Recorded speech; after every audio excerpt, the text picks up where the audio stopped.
ইন্নাল্লাযীনা আমানু ওয়া আমিলুস সালিহাতি লাহুম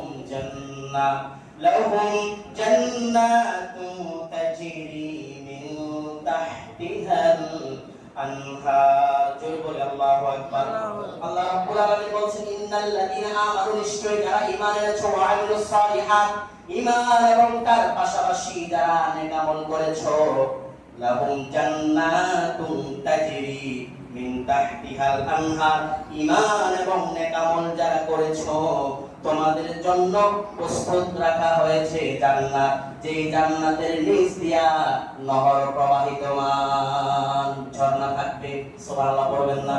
তাহলে ঈমান এবং নেক আমল যদি করেন, এই দুইটা পুঁজি যদি আপনার ভিতরে থাকে, এই দুইটা কাজ যদি আপনার ভিতরে থাকে, তাহলে কিয়ামতের ময়দানে আপনি হবেন সফল। এটা আমার কথা নয়, আল্লাহ বলেন যালিকাল ফাউজুল কাবীর।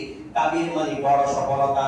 যালিকাল ফাউজুল কাবীর, যার ঈমান এবং নেক আমল আছে, ওই মানুষটা কিয়ামতের ময়দানে সবচাইতে বড় সফল ব্যক্তি হয়ে যাবে। সুবহানাল্লাহ। যালিকাল ফাউজুল কাবীর, আল্লাহ বলেন ওই সফলতা হচ্ছে সবচাইতে কি বলেন না কেন বড় সফলতা। এটার চাইতে বড় সফলতা কি আছে? হ্যাঁ, এটার চাইতে বড় সফলতা নাই। যে যদি আপনি ফেল করেন, আপনার মতো ব্যর্থ আর কেউ নাই কিয়ামতের ময়দানে। তাহলে জান্নাত জাহান্নামের ফয়সালা যখন আল্লাহর কাছে হবে, আপনি জান্নাতি হন, আপনি সবচেয়ে বড় কি সফল। আর জাহান্নাম